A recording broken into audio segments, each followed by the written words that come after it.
5-kilometer wide corridors along the river Ganga at the first stage. 2023 has been announced as the International Year of Millets.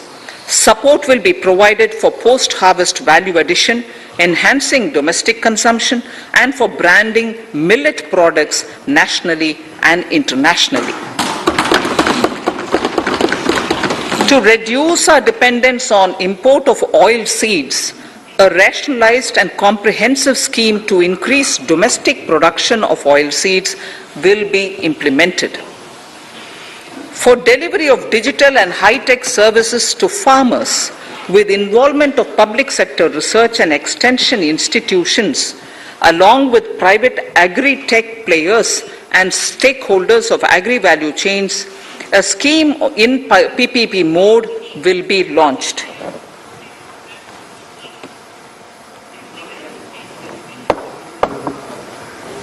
Use of Kisan drones will be promoted for crop assessment, digitization of land records, spraying of insecticides and nutrients.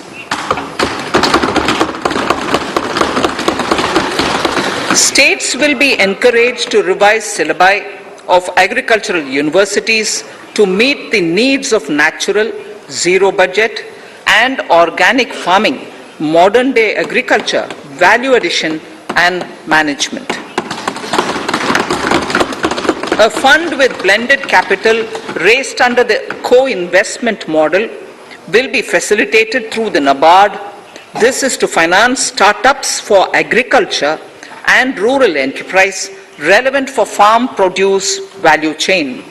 The activities of these startups will include inter alia, support for FPOs, machinery for farmers on rental basis at farm level, and technology including IT-based support.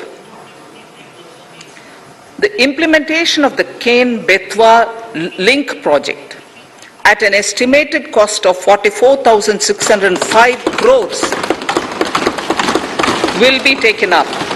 This is aimed at providing irrigation benefits to 9.0 lakh hectare of farmers' lands, drinking water supply to 62 lakh people, 103 megawatt of hydro, 27 megawatt of solar power, allocations of 4,300 crores of rupees in the RE 21-22 and 1,400 crores of rupees in 22-23 have been made for this project. Honorable Speaker, sir, draft DPRs for 5 river links, namely Daman-Ganga Pinjal, Par-Tapi Nirmala, Godavari Krishna, Krishna Pennar, and Pennar Kaveri have been finalized.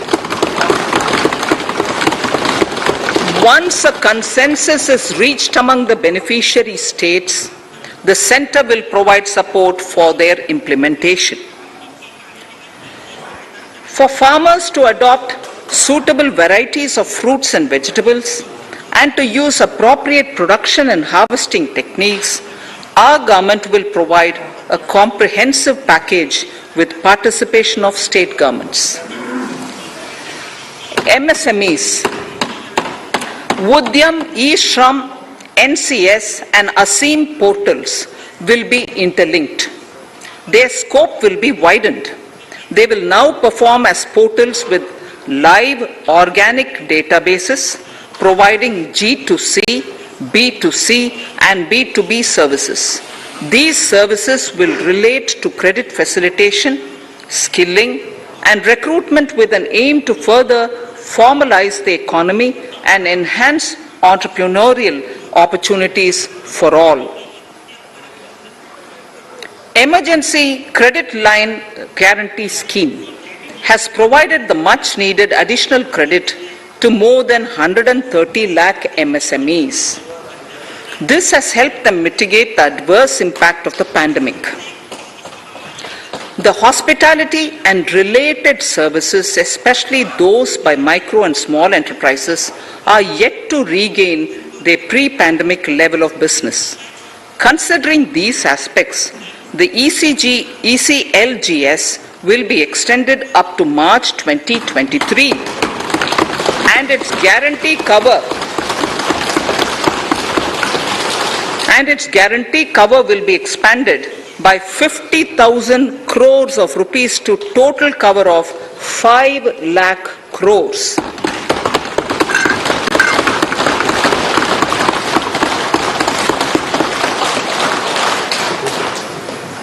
With the additional amount being earmarked exclusively for the hospitality and related sectors. Credit Guarantee Trust for Micro and Small Enterprises, CGTMSE, scheme will be revamped with required infusion of funds. This will facilitate additional credit of 2 lakh crore for micro and small enterprises and expand employment opportunities.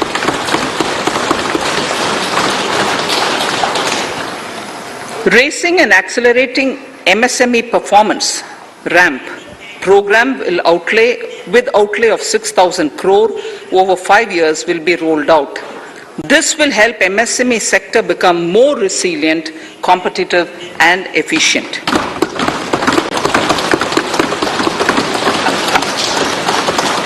Skilling programs and partnership with the industry will be reoriented to promote continuous skilling avenues, sustainability and employability.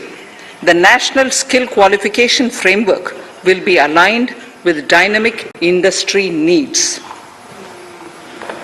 Digital ecosystem for skilling and livelihood, the Desh Stack e-portal, will be launched.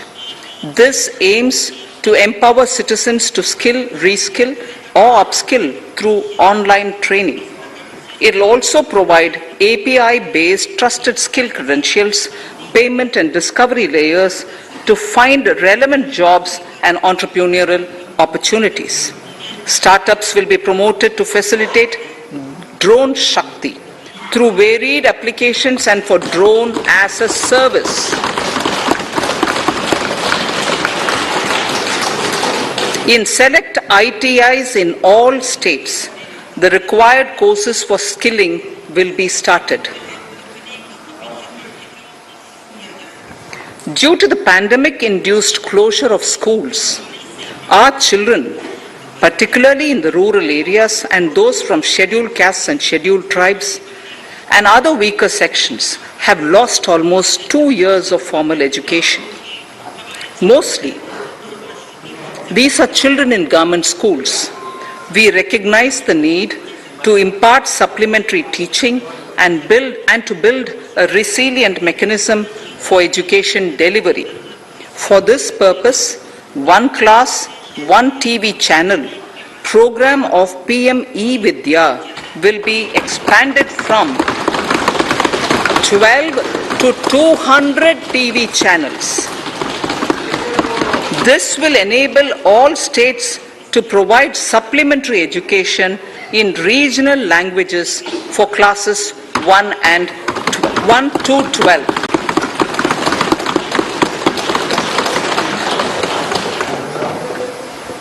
High quality e-content in all spoken languages will be developed for delivery via internet, mobile phones, TV and through radio and digital teachers. A competitive mechanism for development of quality e-content by the teachers will be set up to empower and equip them with digital tools of teaching and facilitate better learning outcomes.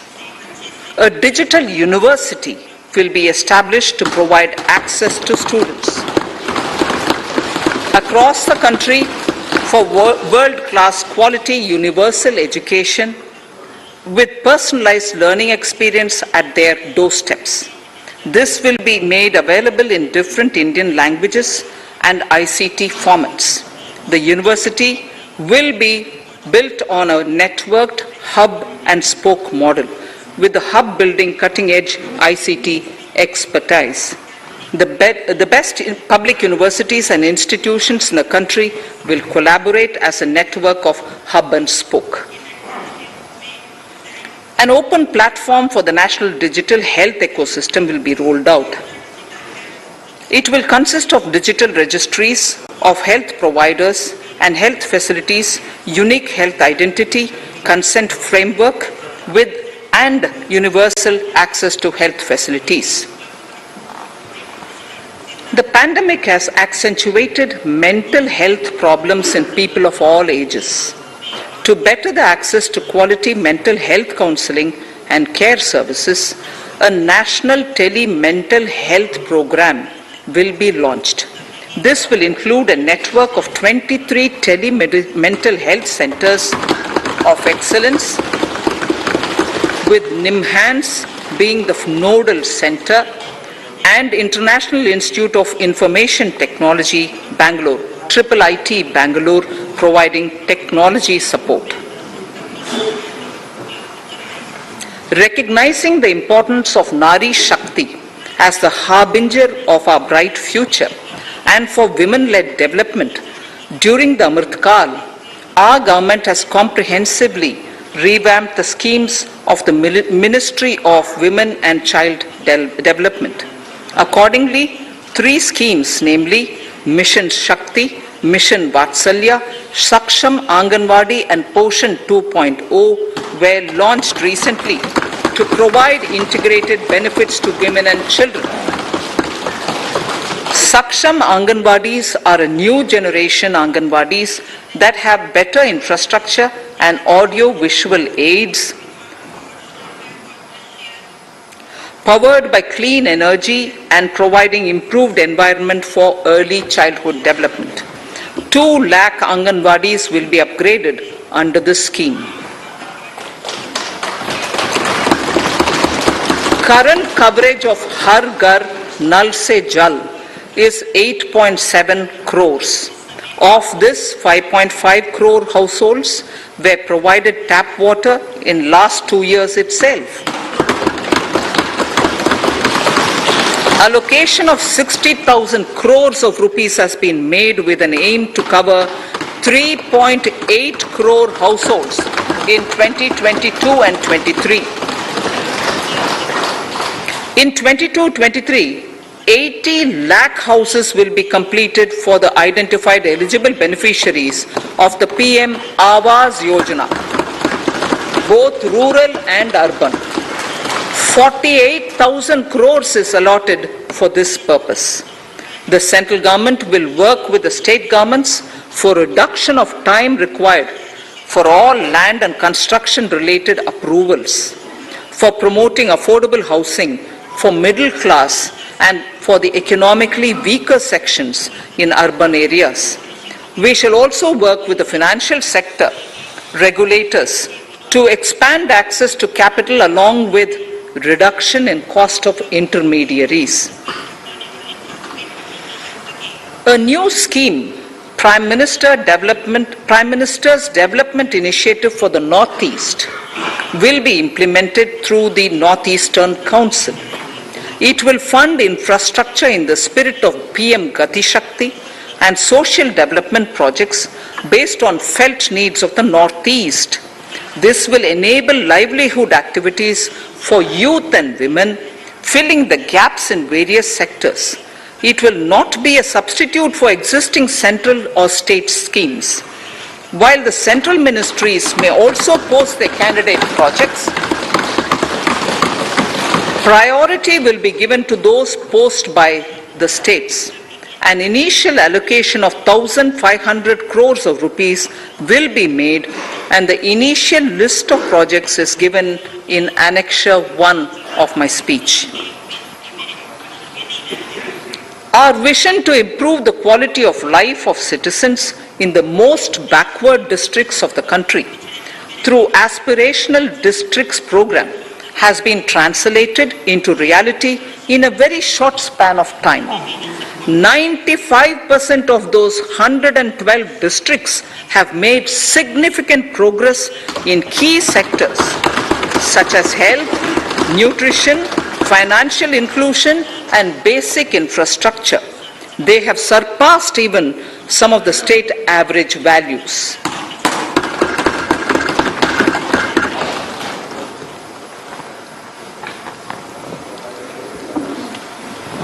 However, in those districts, some blocks continue to lag.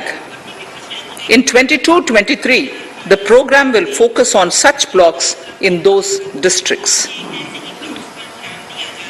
Border villages with sparse population, limited connectivity and infrastructure often get left out from the development gains. Such villages on the northern border will be covered under a new Vibrant Villages program. The activities will include construction of village infrastructure, housing, tourist centers, road connectivity, provisioning of decentralized renewable energy, direct-to-home access for Doordarshan and educational channels, and support for their livelihood generation. Additional funding for these activities will be provided. Existing schemes will be converged. We will define their outcomes and monitor them on a constant basis. In 2022, 100% of 1.5 lakh post offices will come on the core banking system, enabling financial inclusion and access to accounts through net banking, mobile banking, ATMs, and also provide online transfer of funds between post office accounts and bank accounts. This will be helpful especially for farmers and senior citizens in rural areas, enabling interoperability and financial inclusion. Honorable Speaker, sir, in recent years, digital banking, digital payments, and fintech innovations have grown at a rapid pace in the country. Government is continuously encouraging these sectors to ensure that the benefits of digital banking reach every nook and corner of the country in a consumer-friendly manner. Taking forward this agenda and to mark 75 years of our independence, it is proposed to set up 75 digital banking units in 75 districts of the country by scheduled commercial banks. The financial support for digital payment ecosystem announced in the previous budget will continue in 22-23 as well. This will encourage further adoption of digital payments. There will also be a focus to promote use of payment platforms that are economical and user-friendly. So I move to the next priority. In recent years, over 25,000 compliances were reduced and nearly 1,500 union laws were repealed. This is the result of our government's strong commitment for minimum government and maximum governance. 1,486 union laws were repealed. Our trust in the public and ease of doing business is what is highlighted here, sir. For the Amrit Kal, the next phase of ease of doing business 2.0 and ease of living will be launched. In our endeavor to improve productive efficiency of capital and human resources, we will follow the idea of trust-based governance. The new phase will be guided by an active involvement of the states, digitization of manual processes and interventions, integration of the central and state level systems through IT bridges, a single point access for all citizen-centric services, and standardization and removal of overlapping compliances. Crowdsourcing of suggestions and ground level assessment of the impact with active involvement of citizens and businesses will be encouraged. A single window portal Parivesh for all green clearances was launched in 2018. It has been instrumental in reducing the time required for approvals significantly. The scope of this portal will be expanded to provide information to the applicants based on location of units. Information about specific approvals will be provided. It will enable application for all 4 approvals through a single form and tracking of the process through Centralized Processing Center Green, CPC Green. E-passports. The issuance of e-passports using embedded chip and futuristic is likely to be living in urban areas. To prepare for this, orderly urban development is of critical importance. This will help realize the country's economic potential, including livelihood opportunities for the demographic dividend. For this, on the one hand, we need to nurture the megacities and their hinterlands to become current centers of economic growth. On the other, we need to facilitate Tier 2 and Tier 3 cities to take on the mantle in the future. This would require us to reimagine our cities into centers of sustainable living with opportunities for all, including women and our youth. For this to happen, urban planning cannot continue with a business-as-usual approach. We plan to steer a paradigm change. A high-level committee of reputed urban planners, urban economists, and institutions will be formed to make recommendations on urban sector policies, capacity building, planning, implementation, and governance. For urban capacity building, support will be provided to the states. Modernization of building bylaws, town planning schemes, transit-oriented development will be implemented. This will facilitate reforms for people to live and work closer to the mass transit systems. The central government's financial support for mass transit projects and Amrit scheme will be leveraged for formulation of action plans and their implementation for facilitating the TOD and TPS by the states. For developing India-specific knowledge in urban planning and design, and to deliver certified training in these areas, up to 5 existing academic institutions in different regions will be designated as centers of excellence. These centers will be provided endowment fund of 250 crore each. In addition, the AICTE will take the lead to improve syllabi, quality and access of urban planning courses in other institutions. We will promote a shift to use of public transport in urban areas.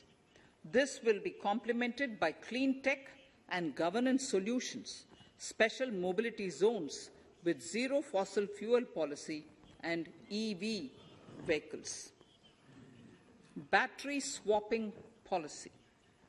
Considering the constraint of space in urban areas, for setting up charging stations at scale, a battery swapping policy will be brought out and interoperability standards will be formulated.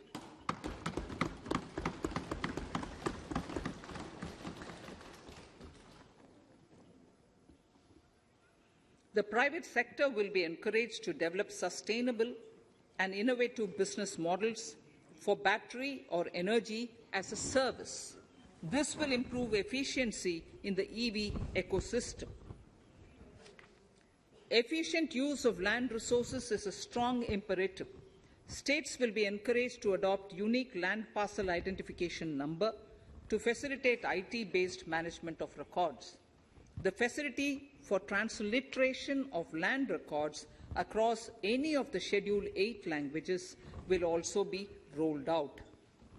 The adoption of linkage with national generic document registration system, NGDRS, with the One Nation, One Registration software will be promoted as an option for uniform process of registration and anywhere registration of deeds and documents.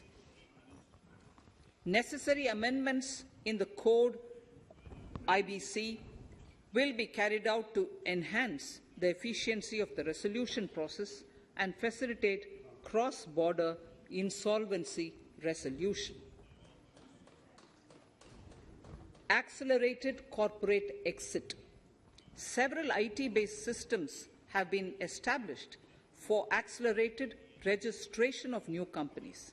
Now the Center for Processing Accelerated Corporate Exit, CPACE, will process re-engineering, will be established to facilitate and speed up the voluntary winding up of these companies from the currently required 2 years to less than 6 months. Government procurement. Government rules have recently been modernized for the needs of Amritkal. The new rules have benefited from the inputs from various stakeholders. The modernized rules allow use of transparent quality criteria besides cost and evaluation of complex tenders. Provisions have been made for payment of 75% of running bills mandatorily within 10 days and for encouraging settlements of disputes through conciliation. As a further step to enhance transparency and to reduce delays in payments, a completely paperless, end-to-end online e-bill system will be launched for use by all central ministries for their procurements. The system will enable the suppliers and contractors to submit online their digitally signed bills and claims and track their status from anywhere. To reduce indirect cost for suppliers and work contractors, the use of surety bonds as a substitute for bank guarantee will be made acceptable in government procurements. Business such as gold imports may also find this useful. IRDAI, insurance regulator, has given the framework for issue of surety bonds by insurance companies. AVGC Promotion Task Force. The animation, visual effects, gaming and comic, the AVGC sector, offers immense potential to employ youth.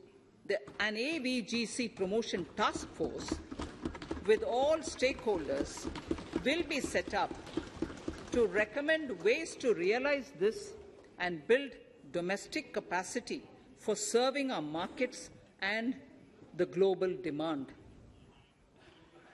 Telecom sector.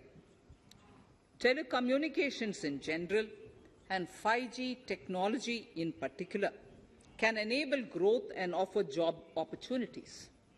Required spectrum auctions will be conducted in 2022 to facilitate rollout of 5G's mobile services within 2022-23 by private telecom providers. A scheme for design-led manufacturing will be launched to build a strong ecosystem for 5G as part of the production-linked incentive scheme.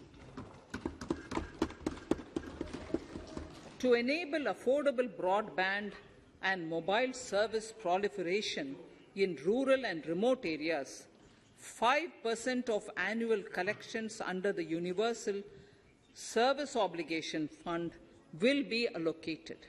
This will promote R&D and commercialization of technologies and solutions. Our vision is that all villages and their residents should have the same access to e-services, communication facilities, and digital resources as urban areas and their residents. The contracts for laying optical fibre in all villages, including remote areas, will be awarded under the BharatNet project through PPP in 22 and 23. Completion is expected in 2025. Measures will be taken to enable better and more efficient use of the optical fibre. Export promotion.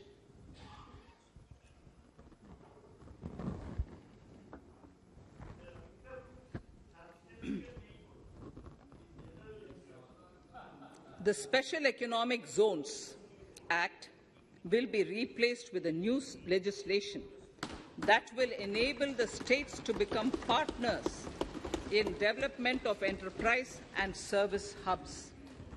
This will cover all large existing and new industrial enclaves to optimally utilize available infrastructure and enhance competitiveness of exports.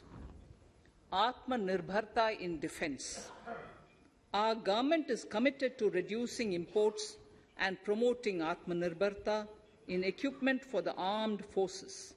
68% of the capital procurement budget will be earmarked for domestic industry in 22-23,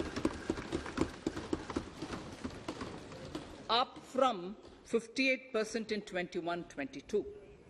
Defence R&D will be opened up for industry, startups and academia, with 25% of defence R&D budget earmarked. Private industry will be encouraged to take up design and development of military platforms and equipment in collaboration with DRDO and other organizations through SPV model. An independent nodal umbrella body will be set up for meeting wide-ranging testing and certification requirements. Artificial intelligence, geospatial systems and drones, semiconductor and its ecosystem, space economy, genomics and pharmaceuticals, green energy and clean mobility systems have immense potential to assist sustainable development at scale and modernize the country. They provide employment opportunities for our youth and make Indian industry more efficient and competitive. Supportive policies, light touch regulations, facilitative actions to build domestic capacities and promotion of research and development will guide the government's approach. For R&D in the sunrise opportunities, in addition to efforts of collaboration among academia, industry and public institutions, government contribution will be provided. Energy transition and climate change. The risks of climate change are the strongest negative externalities that affect India and other countries. As Honourable Prime Minister said at the COP26 summit in Glasgow last November, and I quote, "What is needed today is mindful and deliberate utilization instead of mindless, destructive consumption," unquote. The low-carbon development strategy, as enunciated in the Panchamrit that he announced is an important reflection of our government's strong commitment towards sustainable development. The strategy opens up huge employment opportunities and will take the country on a sustainable development path. This budget proposes several near-term and long-term actions accordingly. Solar power. To facilitate domestic manufacturing for the ambitious goal of 280 gigawatts of installed solar capacity by 2030, an additional allocation of 19,500 crores for PLI, production-linked incentive, for manufacturing of high-efficiency modules with priority to fully integrate manufacturing units from polysilicon to solar PV modules will be made. Honourable Speaker, sir, the circular economy transition is expected to help in productivity enhancement as well as creating large opportunities for new businesses and jobs. The action plans for 10 sectors such as electronic waste, end-of-life vehicles, used oil waste, toxic and hazardous industrial waste are already ready. The focus will now be on addressing important cross-cutting issues of infrastructure, reverse logistics, technology upgradation, and integration with informal sector. This will be supported by active public policies covering regulations, extended producers' responsibilities, framework, and innovation facilities. 5 to 7% biomass pellets will be co-fired in thermal power plants, resulting in carbon dioxide savings of 38 MMT annually. This will also provide extra income to farmers and job opportunities to locals and help avoid stubble burning in agricultural fields. Saving energy is an important aspect of the energy management. Hence, energy efficiency and savings measures will be promoted. This will be done in large commercial buildings through the energy service company business model. It will facilitate capacity building and awareness for energy audits, performance contracts, and common measurement of and verification protocol. 4 pilot projects for coal gasification and conversion of coal into chemicals required for the industry will be set up to evolve technical and financial viability. The policies and required legislative changes to promote agroforestry and private forestry will be brought in. In addition, financial support will be provided to farmers belonging to scheduled castes and scheduled tribes who want to take up agroforestry. Honourable Speaker, I now move to the 4th priority, financing of investments. Capital investment holds the key to speedy and sustainable economic revival and consolidation through its multiplier effect.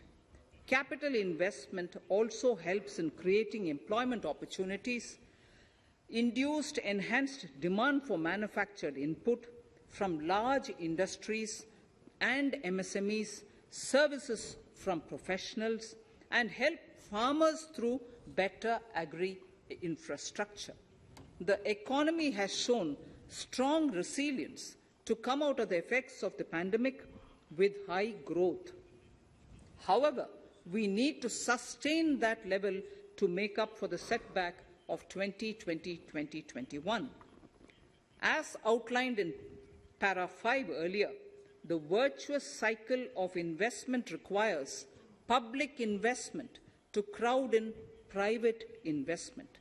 At this stage, private investments seem to require that support to rise to their potential and to the needs of the economy. Public investment must continue to take the lead and prime the private investment and demand in 2022-23.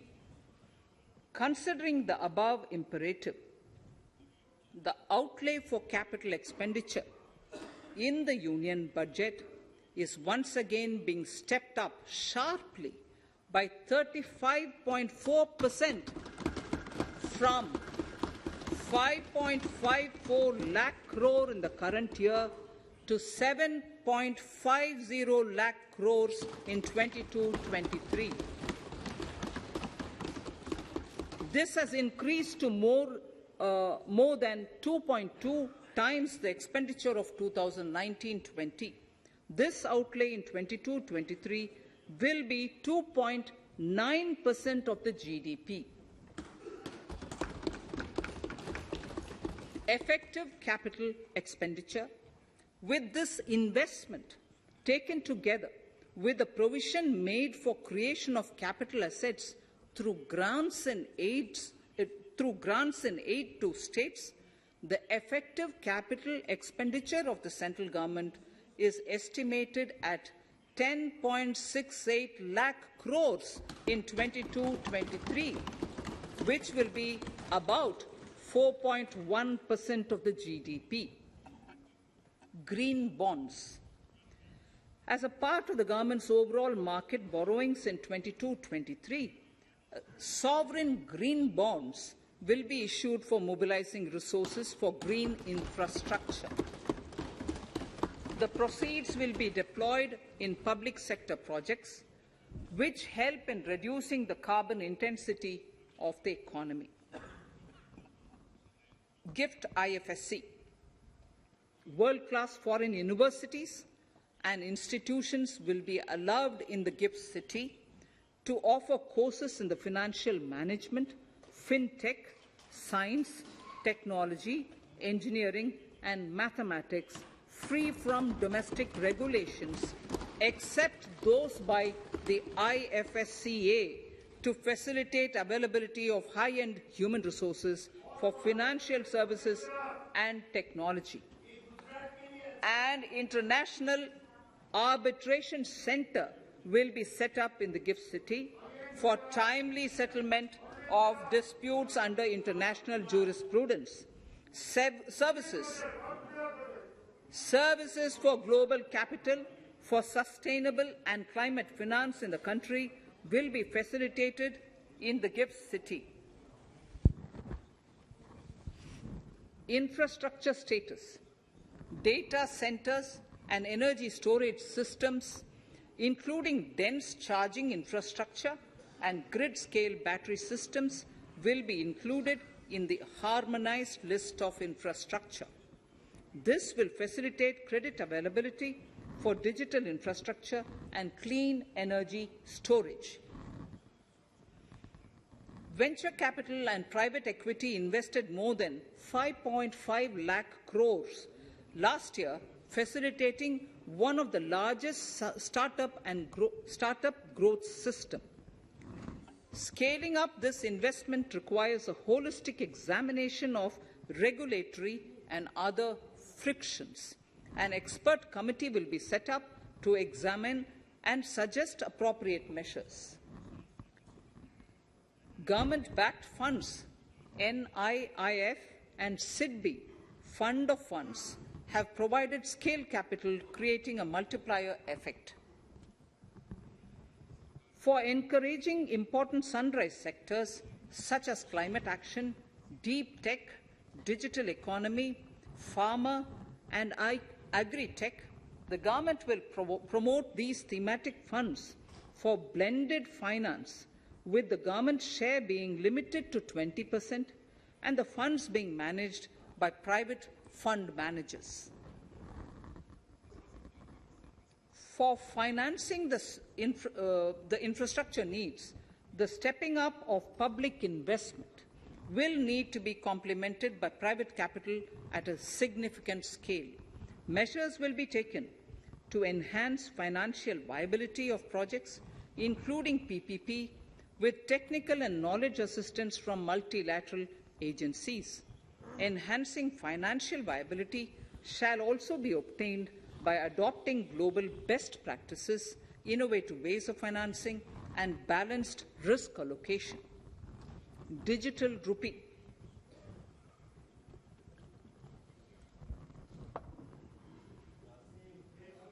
Introduction of a central bank digital currency will give a big boost to digital economy. Digital currency will also lead to a more efficient and cheaper currency management system. It is therefore proposed to introduce digital rupee using blockchain and other technologies to be issued by the Reserve Bank of India starting 2022 and 23. Financial assistance to states for capital investment. Reflecting the true spirit of cooperative federalism, the central government is committed to bolstering the hands of the states in enhancing their capital investment towards creative creating productive assets, and generating remunerative employment. The scheme for financial assistance to states for capital investment has been extremely well received by the states. In deference to the requests received during my meeting with the chief ministers and state finance ministers, the outlay for this scheme is being enhanced from 10,000 crores in the budget estimates to 15,000 crores in the revised estimates for the current year.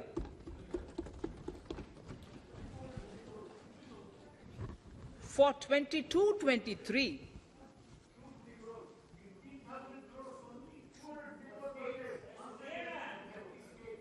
I'll repeat that sentence for the benefit of many of our honourable members. In deference to the requests received during my meeting with chief ministers and state finance ministers, the outlay for this scheme is being enhanced from 10,000 crores in the BE to 15,000 crores, 15,000 crores in the RE of the current year. For 22-23, the allocation is 1 lakh crores to assist the states in catalyzing the overall investments in the economy.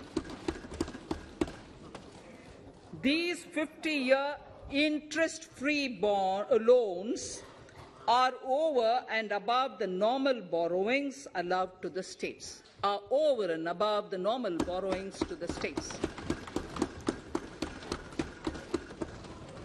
This allocation will be used for PM Gati Shakti related and other productive capital investments of the states. It will also include components for supplemental funding for priority segments of PM Gram Sadak Yojana, including support for the state share, digitization of the economy, including digital payments and completion of OFC network, and reforms related to building bylaws, town planning schemes, transit-oriented development, and transferable development rights.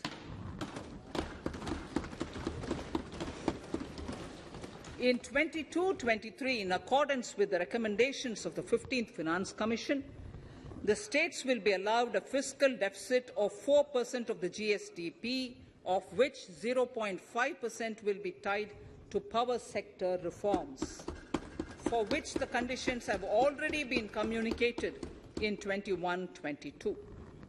Fiscal management.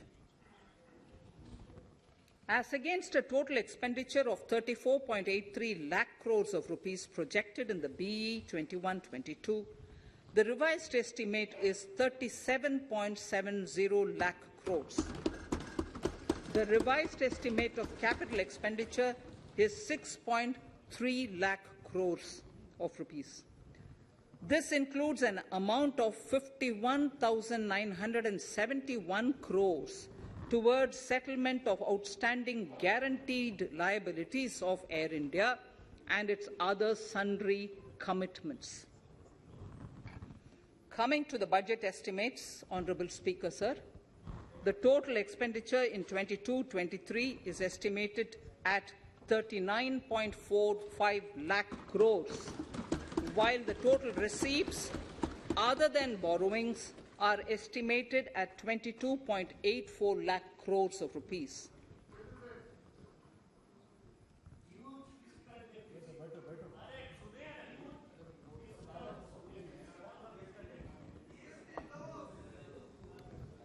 The revised fiscal deficit, Honourable Speaker, in the current year is estimated at 6.9% of the GDP, as against 6.8% projected in the budget estimates.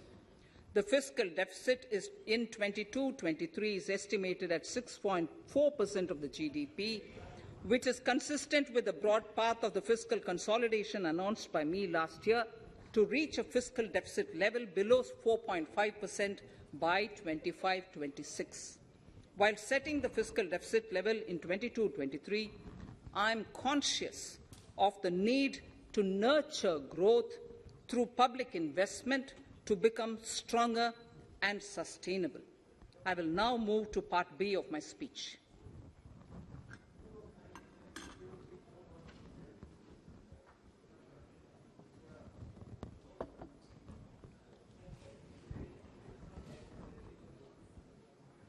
Direct tax. Honourable Speaker, sir, I take this opportunity to thank all the taxpayers of our country who have contributed immensely and strengthened the hands of the government in helping their fellow citizens in this hour of need. So I have brought in a little verse from the Mahabharata. I won't spend more time reading because I would like the speech to get enough time. However, the substance of it is the king must make arrangements for yoga kshema, which is the welfare of the populace, by way of abandoning any laxity and by governing the state in line with dharma, along with collecting taxes which are in consonance with dharma. This is Mahabharata Shanti Parva Adhyaya, Shloka 11 from 72. Drawing wisdom from our ancient texts, we continue on the path to progress. The proposals in this budget, while continuing with our declared policy of stable and predictable tax regime, intend to bring more reforms that will take ahead our vision to establish a trustworthy tax regime. This will further simplify the tax system, promote voluntary compliance by taxpayers, and reduce litigation. Introducing new updated return. India is growing at an accelerated pace and people are undertaking multiple financial transactions. The Income Tax Department has established a robust framework of reporting of taxpayers' transactions. In this context, some taxpayers may realize that they have committed omissions or mistakes in correctly estimating their income for tax payment. To provide an opportunity to correct such errors, I am proposing a new provision permitting taxpayers to file an updated return on payment of additional tax. This updated return can be filed within 2 years from the end of the relevant assessment year.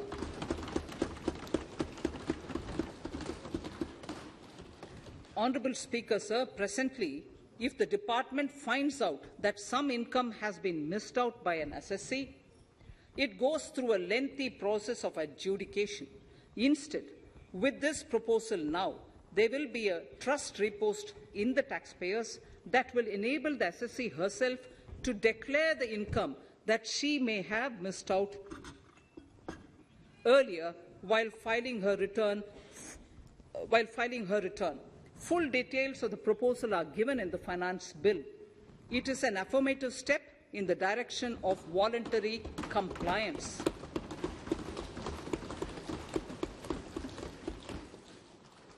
Reduced alternative minimum tax rate and surcharge for cooperatives.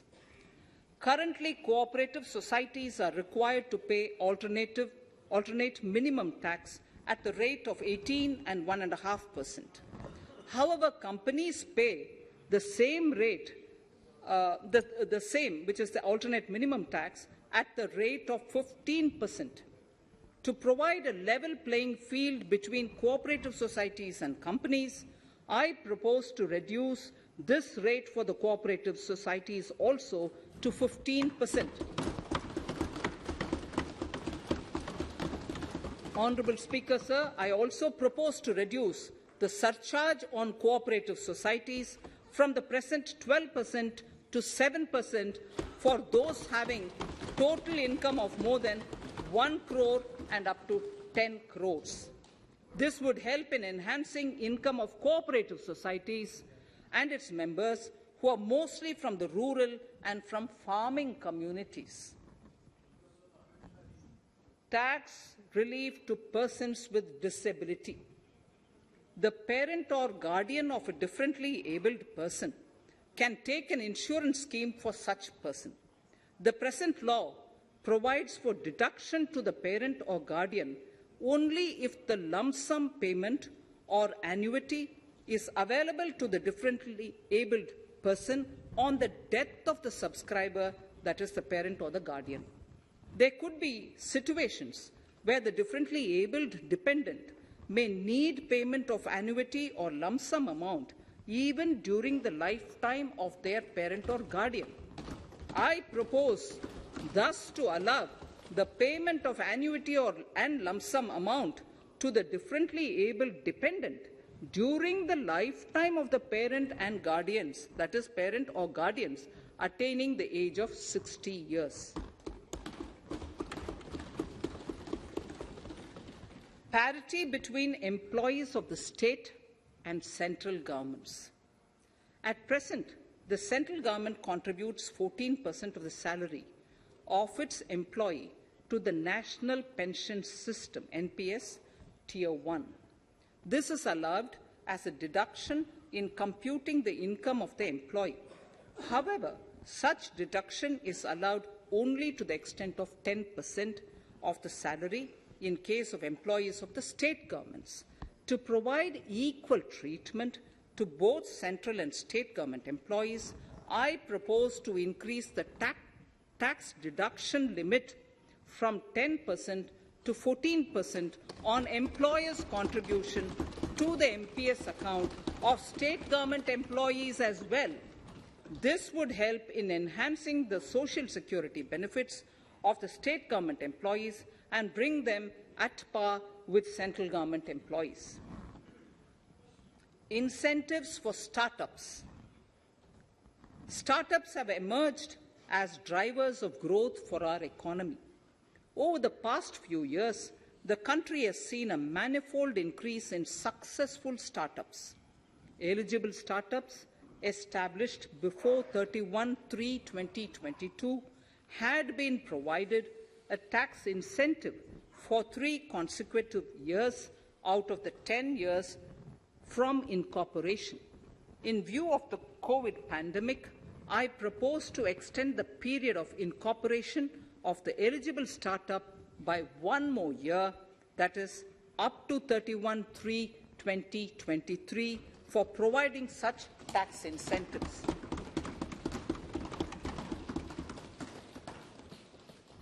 Incentives for newly incorporated manufacturing entities under concessional tax regime. In an effort to establish a global competitive business environment for certain domestic companies, a concessional tax regime of 15% was introduced by our government for newly incorporated domestic manufacturing companies. I propose to extend the last date for commencement of manufacturing or production under Section 115B(ab) by 1 more year, that is, from 31st March 2023 to 31st March 2024.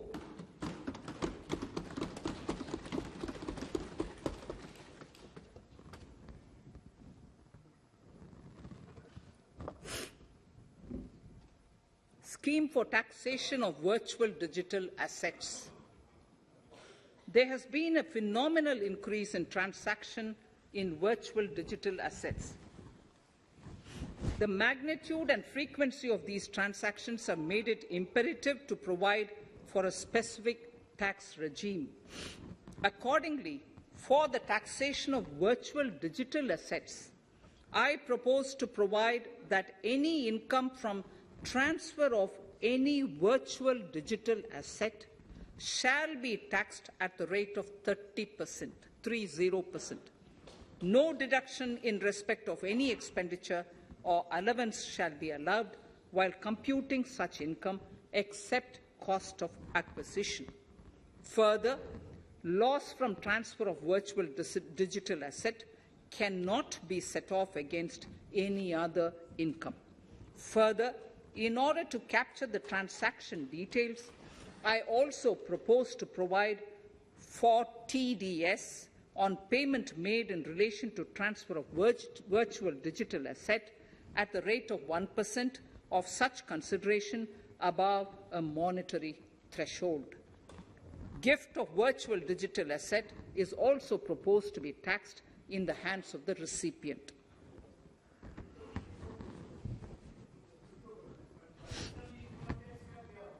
Litigation management to avoid repetitive appeals by the department.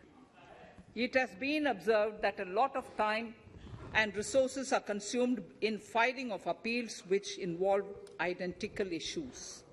Taking forward our policy of sound litigation management, I propose to provide that if a question of law in the case of an assessee is identical to a question of law which is pending in the appeal before a jurisdictional High Court or Supreme Court, in any case, the filing of further appeal in the case of this assessee by the Department shall be deferred till such a question of law is decided by the jurisdictional High Court or the Supreme Court. This will greatly help in reducing the repeated litigation between taxpayer and the Department. Taking forward our efforts to further promote the IFSC, I hereby propose to provide that income of a non-resident from offshore derivative instruments or over-the-counter derivatives issued by an offshore banking unit, income from royalty and interest on account of lease of ship, and income received from portfolio management services in IFSC shall be exempt from tax, subject to specified conditions. Rationalization of surcharge.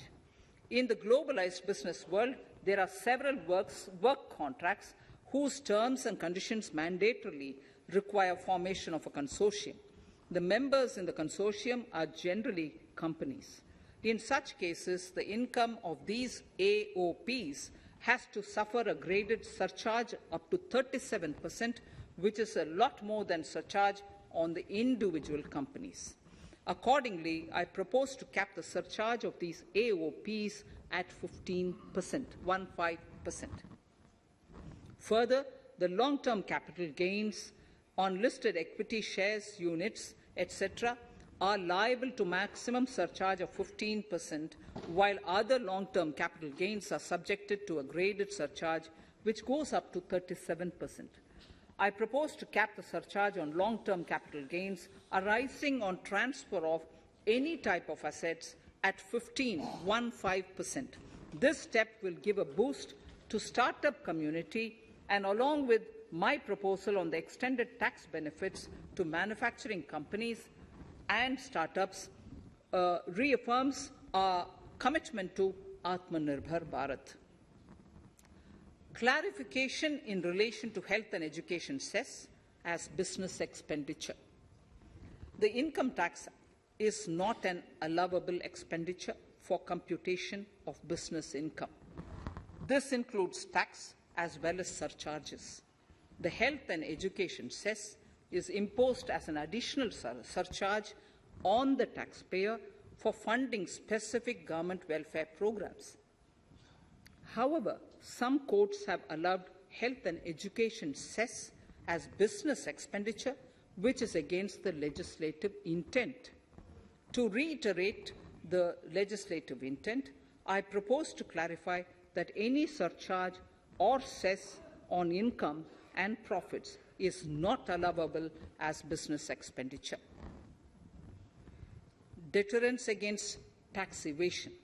Honourable Speaker, sir, presently there is ambiguity regarding set-off of brought forward loss against undisclosed income detected in search operations.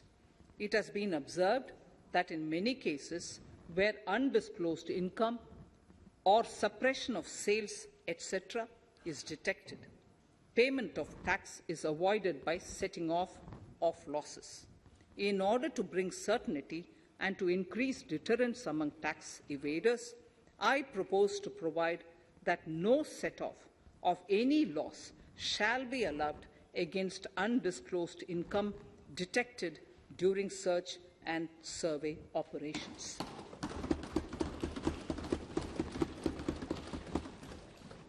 It has been noticed that as a business promotion strategy, there is a tendency on businesses to pass on benefits to their agents. Such benefits are taxable in the hands of the agents. In order to track such transactions, I propose to provide for tax deduction by the person giving benefits if the aggregate value of such benefits exceeds 20,000 rupees during the financial year. A few other changes are being made, the details of which are there in the finance bill. Indirect taxes. So, remarkable progress in GST.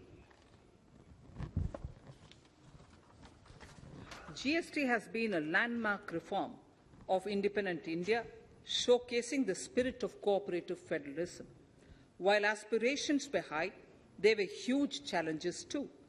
These challenges were overcome deftly and painstakingly under the guidance and the oversight of the GST Council. We can now take pride in a fully IT-driven and progressive GST regime that has fulfilled the cherished dream of India as one market, one tax. There are still some challenges remaining, and we aspire to meet them in the coming year. The right balance between facilitation and enforcement has engendered significantly better compliance, and enforcement has engendered better compliance. GST revenues are buoyant despite the pandemic. I would bring in something which I've got to know this morning, not part of my speech, but worth putting in here for the knowledge of the Honourable House. I would like to bring to the notice of this House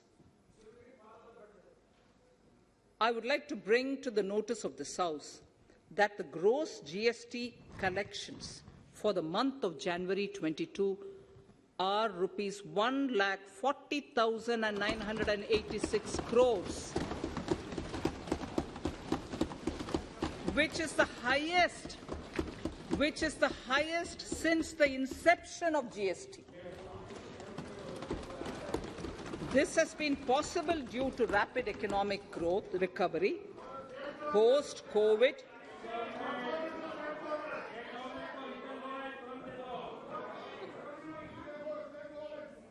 This has been possible due to the rapid economic recovery post-COVID, as well as various policy and administration undertaken by central and state tax administrations. Taxpayers deserve applause for this growth. Not only did they adapt to the changes, but enthusiastically contributed to the cost of paying taxes. Special economic zones. In Part A of my speech, I have referred to the proposed reforms in SEZs. Alongside, we will also undertake reforms in customs administration of SEZs, and it shall henceforth be fully IT-driven and function on the Customs National Portal with a focus on higher facilitation and with only risk-based checks. This will ease doing business by SEZ units considerably. This reform shall be implemented by 30th September 2022. Customs reforms and duty rate changes. Customs administration has reinvented itself over the years through liberalized procedures and infusion of technology. Faceless customs has been fully established. During COVID-19 pandemic, customs formation have done exceptional frontline work against all odds, displaying agility and purpose. Customs reforms have played a very vital role in domestic capacity creation, providing level playing field to our MSMEs, easing the raw material supply side constraints, enhancing ease of doing business, and being an enabler to other policy initiatives such as PLI and phased manufacturing plans. My proposal on customs side are aligned to these objectives. Project imports and capital goods. National Capital Goods Policy 2016 aims at doubling the production of capital goods by 2025. This would create an employment opportunities and result in increased economic activity. However, several duty exemptions, even extending to over 3 decades, in some cases have been granted to capital goods for various sectors like power, fertilizer, textiles, leather footwear, food processing, and fertilizers. These exemptions have hindered the growth of the domestic capital goods sector. Similarly, project import duty concessions have also deprived the local producers of a level playing field in areas like coal mining projects, power generation, transmission or distribution projects, railway and metro projects. Our experience suggests that reasonable tariffs are conducive to the growth of domestic industry and make in India without significantly impacting the cost of essential imports. Accordingly, Honourable Speaker, Sir, it is proposed to phase out the concessional rates in capital goods and project imports gradually and apply a moderate tariff of 7.5%. Certain exemptions for advanced machineries that are not manufactured within the country shall continue. A few exemptions are being introduced on inputs like specialized castings, ball screw, and linear motion guide to encourage domestic manufacturing of capital goods. In the last two budgets, we have rationalized several customs exemptions. We have once again carried out an extensive consultation, including by crowdsourcing. As a result of these consultations, more than 350 exemption entries are proposed to be gradually phased out. These include exemptions on certain agricultural produce,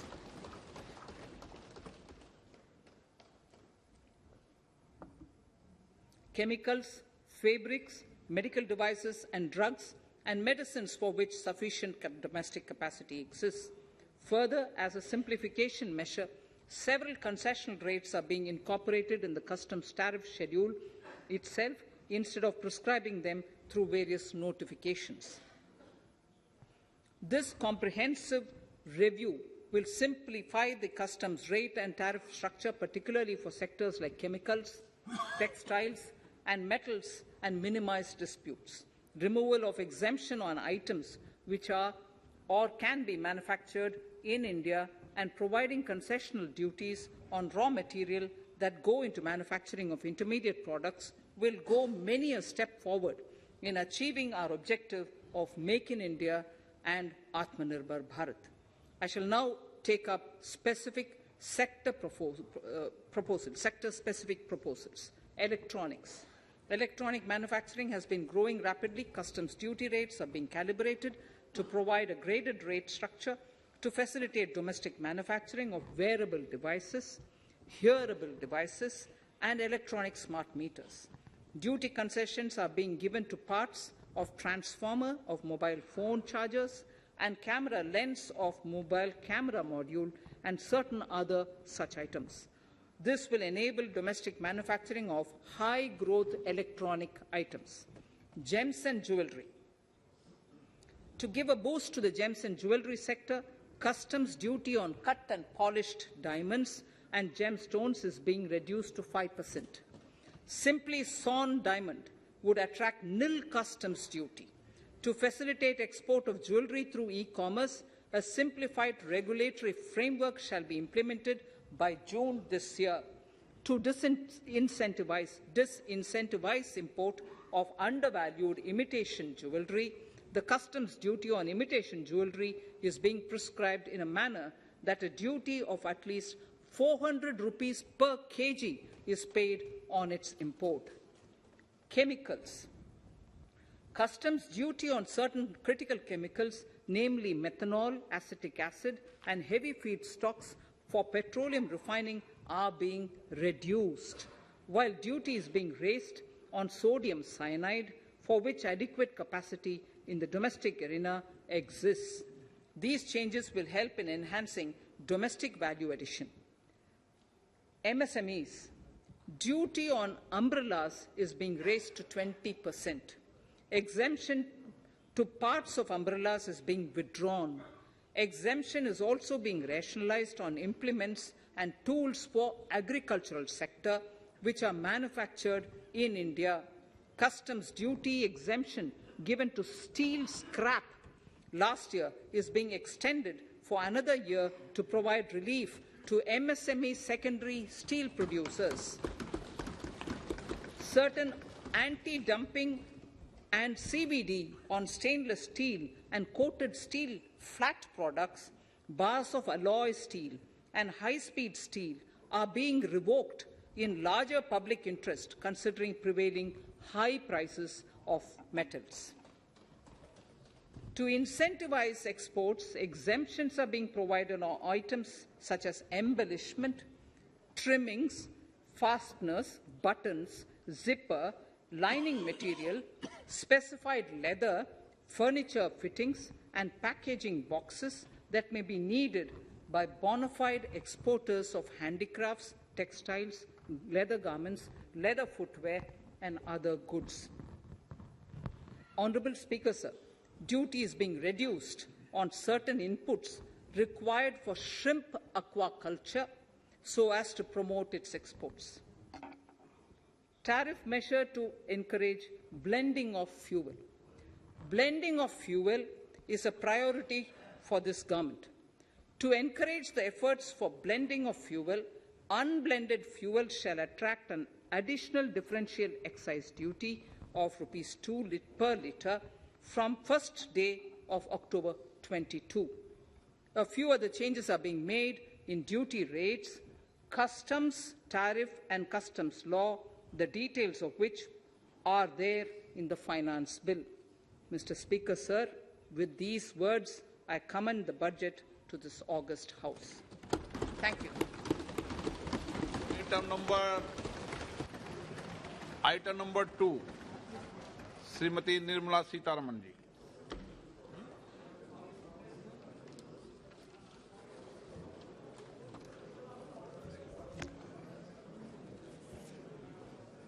Sir, with your permission, I rise to lay on the table the following statements under Section 3(1) of the Fiscal Responsibility and Budget Management FRBM Act 2003, Medium-Term Fiscal Policy cum Fiscal Policy Strategy Statement and Macroeconomic Framework Statement. Item number 3, Vitt Videk 2020, Nirmala Sitharaman ji. Sir, item number 3, Finance Bill. Sir, with your permission, I rise to move for leave to introduce the Finance Bill 2022. प्रश्न ये कि वित्त विधेयक को पुनर्स्थापित करने की अनुमति प्रदान की जाए। जो सदस्य इसके पक्ष में हाँ कहें, जो सदस्य विरोध में ना कहें, मेरे विचार में निर्णय हाँ वालों के पक्ष में, हाँ वालों के पक्ष में। माननीय मंत्री जी, वित्त विधेयक को पुनर्स्थापित करें। Sir, I introduce the bill. सभा की कार्रवाई कल बुधवार दिनांक 2 फरवरी 2022 को 4:30 बजे तक के लिए स्थगित की जाती है।